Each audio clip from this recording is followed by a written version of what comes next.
Please subscribe and don't forget to press the bell icon to get notified whenever we upload a new video. Very good morning. Welcome to Chart Busters. Well, the markets are at the low point of the day. I've got the color wrong. It's not green on the screen. In fact, it's red. You pull up the Nifty. We are moving low as we speak. A couple of those heavyweight stocks, I think, are getting a bit of a knock. And maybe, in fact, you can pull up the Nifty Bank as well. Let's see what's happening on that front. Some selling pressure in the last few minutes. We always were trading in the red. We tried to pull back a tad bit. But in fact, that one as well is seeing it's down close to around 100 points. But that's not really caused the fall. Hey, Mangala, morning. Hi, Nigel. You know, you said you've got the color wrong. But tell you what, I'll cut you some slack and say not entirely wrong. Because if you take a look at beneath the surface, the midcaps, they're doing fairly well.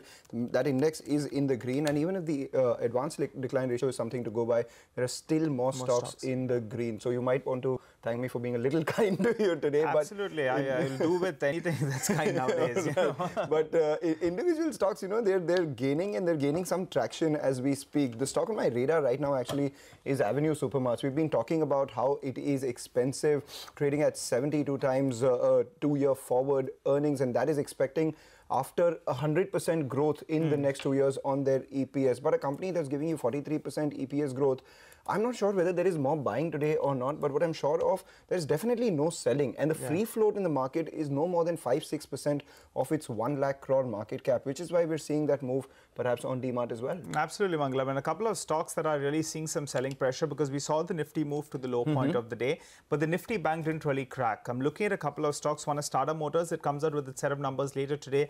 That stock is moving lower as we speak. So pull up the intraday chart out there. And Eicher Motors, what do I say? Harley Davidson is going to come in there and, you know, eat into that segment of around 250cc to around 300cc odd. That stock has moved to the day's low, actually 1.5% lower. Obviously, we'll have to see how this plays out. What is the pricing? Can Harley come out, you know, with a solid bike like the Royal Enfield? Do you think that would make a really big impact? Because I don't know, luxury cars or luxury bikes, when they come at lower prices, usually the street doesn't lap it up. They think that it's not exclusive anymore. Do you think we'll have to wait by actually Mangalam with regard to that front. But you know, remember Eicher Motors, they had come out with these bikes like the Machismo, you know, all the other bikes, the standard, the electric as well. They did very, very well. Now they've been changing the look a tad bit. You have to see whether or not it works in their favor or not, because the Royal Enfield always had its own class and, you know, its own style. But this is going to be an interesting development. Personally, I've ridden that bike, you know, more than what, maybe 50,000 kilometers, and I personally like it. But obviously, once the Harley Davidson comes out with that 250cc to around that 500cc, I'm definitely going to go in and check it out. And also the TVS BMW that comes out with the 310cc.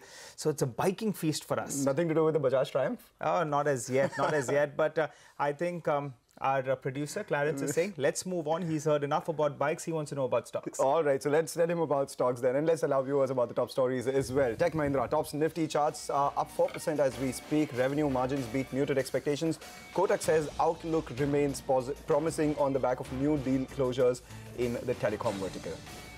And Interglobe, tanks in trade posts a very weak operational performance. The profits sink more than 96%. The brokerages, they cut estimates. Jet Airways and SpiceJet, both of them trade weak. Idea delivers a disappointing operational performance. The margin slipping to around 11.22%. All stocks trading in the red. Axis Bank delivers a good quarter. Total slippages fall by 74% on a quarter-on-quarter basis. Loan growth remains low, but net interest income growth is the highest in the last 8 quarters. The stock off the high point of the day, currently trading towards the lower end. And sticking with earnings reactions, then Avenue Supermarts beats estimates in Q1, and real estate segment drives Oberoi Realty's numbers higher. Both those two stocks holding in the green in an otherwise flattish market. And key results to watch out for today. Results heavy day. We have Tata Motors expect the weakness in JLR business to continue, while standalone business expected to report strong growth on the back of good CV growth. Street will also watch out for numbers coming in from Vedanta, UPL and consumer major Dabur.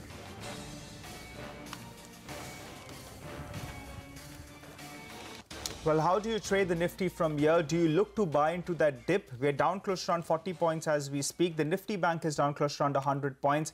Ashwini Gujral is with us to give us his trade. Ashwini, what do? Do you buy into this dip, or do you believe, in fact, we'll see a bit of a correction? See, people have tried to buy into this dip since morning and it hasn't worked. So my sense is that probably you need a bit of a deeper correction because, you know, for last 3 or 4 days, if you see the chart on Nifty, Bank Nifty, it's kind of vertical. You gap up and you close at the highs of the day, etc. I think some of the weak hands are, you know, likely to be pushed out. So my sense is Nifty, Bank Nifty could go in for a bit of a correction. So even now it's a good time to get short on Nifty as well as Bank Nifty. Maybe Nifty can fall about 50 odd points from here. Banks probably 100, 120. So that way, buy on dip, but buy for a bigger dip. And people who have, you know, a bit of a longer horizon. On an intraday basis, the trend probably is down now. So HDFC is a sell right now, stop 2015, target of 1960. Kotak is a sell with a stop of 1305. 1365 and target of 1305. And Brigade Enterprise is a buy with a stop of 190, target of 205. Actually, two questions. Actually, one, you said one can go short on the Nifty and Nifty Bank. The stop would be what today's high. And secondly, interesting moves going on in the private sector bank space, in the non-index space. The likes of RBL Bank at the high point of the day. On the other hand, we have DCB Bank, which is at the low point of the day. Any trades on these two? See, it's very clear money is coming out of retail banks, big or small. So you can see, you know, HDFC is lower, Kotak is lower, HDFC Bank has been falling for last couple of days. So now that, you know, even corporate lenders are joining into the correction, chances are for the next foreseeable future, you could have a situation where retail banks underperform the corporate banks. So my sense would be, even if you have to get into a bank, for the moment, it's better to get into a corporate lender or a PSU bank. All right, Ashwini, thanks a lot for that. We will keep coming back to you all through the remainder of this day. But the RBI monetary policy meet is currently underway with the decision to be announced tomorrow. Ritu Singh joins in with the highlight of the CNBC TV18's poll for the monetary policy. Well, it could be a very close call for the Monetary Policy Committee this time around after hiking interest rates in the June policy. You know, those in favor of a 25 basis point rate hike, that is 60% of our respondents believe that the minimum support price as well as the higher reading in the core inflation could make the Reserve Bank of India hike rates once again in the August policy, with the 40% that have voted in favor of a status quo believe that the inflation figure of June was actually better than what the markets were expecting. Monsoons have recovered, and also the crude prices, which are you know, down by about 5% since the last policy, could all aid in you know, preventing the Reserve Bank of India from hiking rates once again. 90% of our respondents, however, believe there will be one you know, 25 basis point rate hike through this year, whether it is in August or in the coming few policies. No change as always is expected on the SLR, but on the macro parameters, they're fairly certain that you know, the 7.4% GDP forecast for this fiscal year will be maintained. So will the CPI forecast for the first half at 4.8 to 4.9%. But there are a few that believe that for the second half, the inflation reading, which is a forecast, which is at 4.7%, could be revised upwards. But largely, you know, they expect the Reserve Bank of India to maintain a neutral stance and a tone which will be similar to the last policy. Out on individual stocks as we speak, watch out for ITC. Now that stock moved above 300 on Friday's trading session after it reported its results on Thursday. Then over the last two trading sessions, it's been seeing some bit of profit taking, and as we speak right now, it is at the low point of the day. In fact, it is dragging the index lower by about 48-50 points, which is the Nifty, which is lower. The last bit of smidge has come in on account of ITC. Not just ITC. If you take a look at Infosys as well, that one too has moved to the low point of the day, and Axis Bank, that one should come up for you. 5% from the high point of the day. That one is the big drag on the Nifty. Not just the Nifty Bank as well. The Nifty Bank is down about 140, 150 points.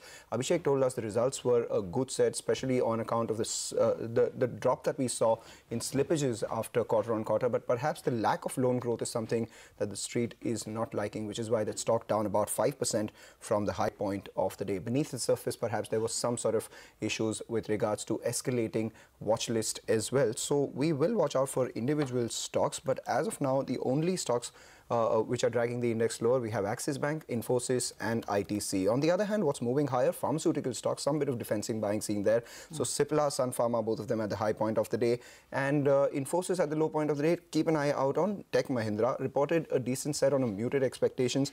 That one too has moved higher, and HCL Tech, that one's seeing a bit of purchase. You know, Manglam, I'll tell you one thing. If you look at Bandhan Bank, you know, valuation-wise, that's one of the more expensive banks. But it seems the street wants to buy quality. If you look at it, as Manglam was saying, a lot of these banks have moved to the low point of the day. That one's moved to the high point of the day. I remember Abhishek telling us that it trades at more than 5-6 times on. You know, so valuation-wise, it's not very, very cheap. But still, the street is going ahead and buying that particular bank. Eicher Motors, we were just discussing that, right? It's moved to the low point of the day. But another smaller stock that we should look at is LG Bala. Why? Yeah, because they make the chains, right? They make the chains, and today it comes out with a set of numbers. So if we're talking about a war going on between you know, these two-wheeler companies, they're anyway looking to produce more. So in all probability, this story should stay intact. We don't know, because the stock has corrected a goodish deal from the high point as well. It's corrected more than 25% odd. It comes out with a set of numbers today. Yesterday as well, the stock saw a bit of a run up, and in an otherwise weak market, the stock is sitting with a gain of around 3.5% odd. But I'll tell you what, we're talking about earnings, so let's tell you about a couple of earnings. Vedanta, we'll just pull up the basic numbers for you. We're expecting top line growth, we're expecting a bit of margin expansion, but the profit number could take a bit of a knock. Why is the profit number not in sync with the other two numbers? That's because, in fact, the depreciation cost should go higher. And in fact, you know, you could see other income as well coming in lower. But let's run you through the broad details then. Hindustan Zinc already delivered its set of numbers. It holds nearly around 65% stake in Hindustan Zinc. Because it holds that, you know, more than 50% of its EBITDA is already in the price. So most of the profitability has already been factored in, because Hindustan Zinc came out with its set of numbers. What are we looking at then? We're looking at different, because it holds that, you know, more than 50% of its EBITDA is already in the price. So most of the profitability has already been factored in, because Hindustan Zinc came out with its set of numbers. What are we looking at then? We're looking at different segments in terms of Vedanta's numbers. So let's start off, you know, remember the numbers are going to get hit because the iron ore business as well as the copper business, that's not functioning any longer. In fact, that is shut down. So keep that in mind. But what it gains on is because volumes have been coming in higher, they've been ramping up some of their capacities. Let's focus on the aluminium business first. What is the estimate? We have around 850 to around 1100 crores in terms of an EBITDA number. They gain because we have LME prices that have moved up and volumes as well have moved up, but they're not integrated. So higher raw material costs, that's alumina cost, will limit the, you know, the margin expansion on that front. Next, let's move to the power business. Oh, there, in fact, you know, Motilal Oswal, they're expecting around 430 crores in terms of an EBITDA number. Besides this, you're looking at the other smaller segments as well. But the most important segment this time around and what's going to drive the profitability is the oil and gas business. Volumes will spike up there. Crude prices as well have moved higher. Motilal Oswal and other brokerages as well, they're expecting a number of around 2,000 crores in terms of an EBITDA. International zinc business, that's a smaller part of their business. Over there, you're working with roughly around, you know, 300 crores odd in terms of an EBITDA number. So most important, watch out for the Brent crude prices. And if it comes in market hours, you know, just don't go according to the headline number. Look at the segmental breakup. That's going to be most important. All right, we will look at the segmental breakup. Meanwhile, just keep an eye out on the midcap index as well. Now it's slipped closer to the lower end of today's trading range, just holding on in the green with about 14-15 points, and the advanced decline ratio has narrowed to an even keel as we speak. But we will talk about a company on our radar right now. Solar Industries, the next stock on our radar, on the focus. It's in focus on the back of a good set of first quarter numbers. We have Mr. Nilesh Panpalia, the CFO of the company, joining us on the phone line. Thanks a lot, Mr. Panpalia, for joining in. First up, if you could tell us, you know, what was the order inflow like in this quarter? Remember you guiding us around 400 to 500 crore worth orders that you're expecting in this fiscal. How has the first quarter gone by? Yeah, so the order book is pretty strong. We have ordered more than 1,200 crores as on date, with orders flowing in from Coal India, approximately 805 crores, Singareni Collieries 102 crores, and the defense order book of 246 crores. So in all, 1,154 crores of order book in hand. So how much did, what was the order inflow in this quarter? Out of this, almost around 100 crores order flew in this quarter. Okay. Mr. Panpalia, wanted to understand a couple of details. You have two segments, right? One is your bulk explosives, which is your more commoditized business, and the other one is the package explosives, correct? Right. Split it up for us. How much is bulk and how much is packaged as of now? Both our bulk and package are almost contributing 40% in our revenue segment. Okay, all right. And the margins were obviously much better in this packaged explosives business, Yeah, isn't definitely. it? All right. So what is the margin difference between the package and bulk? And if you could also help us out, what's the margin difference in exports as well as domestic business? So presently, if you talk about bulk and cartridge explosives, the margin difference is almost 3 to 4% Okay. in these products. And when we compare it with exports, Can you repeat that number, sir? Can you repeat that number? The margins between exports 3 to and 4% between cartridge and bulk explosives. Okay. All right. And when we compare it with exports and domestic market, presently the margins are pretty much the same. Pretty much the same. All right. Yeah. Do you have pricing pressure in the export markets? Who are your competitors out there? Are the Chinese involved there as well?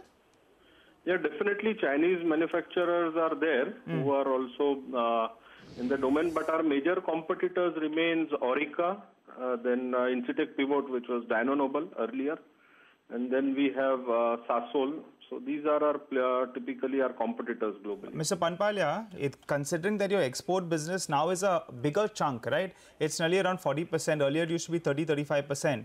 Yeah. Do you have pricing, control, pricing power out there? No, unlike India, where there are 29 to 30 manufacturers of explosives. Each of these countries, we have set up a plant in Turkey, Nigeria, Zambia.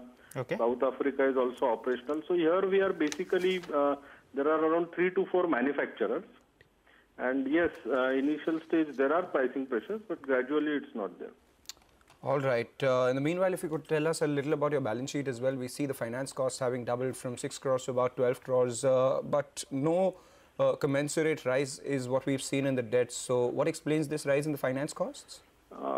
Typically, if you see, there has, as our overseas operations are going on, the working capital loan in our overseas has increased by almost 34 crores. What's the total debt on your books right now? What's the total debt on your books right now, including working capital? Total debt in the book right now, including working capital, is around almost around 450 crores. 450. All right. Mr. Panpalia, I remember the last time you joined us, you had told us that you're expecting more order inflows in the defense space. Now, the defense space used to contribute 1, 2, 3% approximately. It's gone to around 4.5%. By the end of this year and for FY20, what do you expect, that number to go up to? So our total revenue expectation from defense sector this financial year is almost 200 crores, and for the next financial year in 2020, we are expecting a revenue of almost 500 crores. Revenue of 200 crores. Yeah, revenue of 200 crores this year, and next financial year around. And for the year, what kind of revenues you are working with? 2,500 crores? 2,400 crores. 2,400 crores. So it will be nearly around what? Around 8% approximately. Yeah. Okay. All right. All right. Thanks a lot, Mr. Panpalia, for joining us. Wish you good luck for the remainder of this fiscal, and definitely will be watching out for what kind of business you do from the defense space. Broader markets, yes, we're trading with a cut of around 35 points, but Syntex Plastics, I think we should get the intraday chart up for you out there. Volumes are massive actually, and the stock has moved to the high point of the day. And besides that, Jacob has suddenly taken off as well in the last few minutes. So keep an eye out on that stock. But Jacob, let's get that up for you. But we have got earnings, Mangalam, today. I told our viewers about Vedanta. What about Dabur? What do we expect out there? Well, Dabur, the stock right now is flat. Over the last 1 year has gained 30%. Still trades at a discount to the sector, 37 times as against the sector, which trades closer to 40 times FY20 earnings. Dabur, the results are expected to be very good this time. Why? Because they have 4 triggers for them. One, there is a low base. Secondly, there is recovery in the rural as well as international business. International business accounts for 25 to about 30% of Dabur's revenues. Thirdly, they are launching new products, and their new launches in their toothpaste division are doing fairly well. So they're gaining market share there. And fourthly, most important, the competitive intensity from Patanjali is coming off. So all these things put together are likely to lead a good quarter for the first quarter of this fiscal for Dabur. Total income growth seen at around that 13% mark. EBITDA likely to grow by about 26%, and that's primarily on account of new products, new launches, and a low base. And margins seen expanding by around 200 basis points. Add to that the net profit growth of 27%. Now for Dabur and all FMCG companies, we usually look at the domestic volume growth. This time around for Dabur, Dabur, the street is working with a number of anywhere between 12 to 14%. Some brokerages are also having an expectation of upwards of 15%. Why does that happen? Because first quarter FY18, the trend should come up for you. There we have a decline of 4.5%. So on that base, we will see a growth. The important segment to watch out, the two important segments to watch out for in Dabur will be honey and toothpaste. These were the ones which were impacted by competitive intensity and are now better by lesser competitive intensity and as well as higher product innovations out there. So last 3 quarters, both these verticals have grown well. Let's see what the management has to say in terms of the plan going forward in terms of their rural business.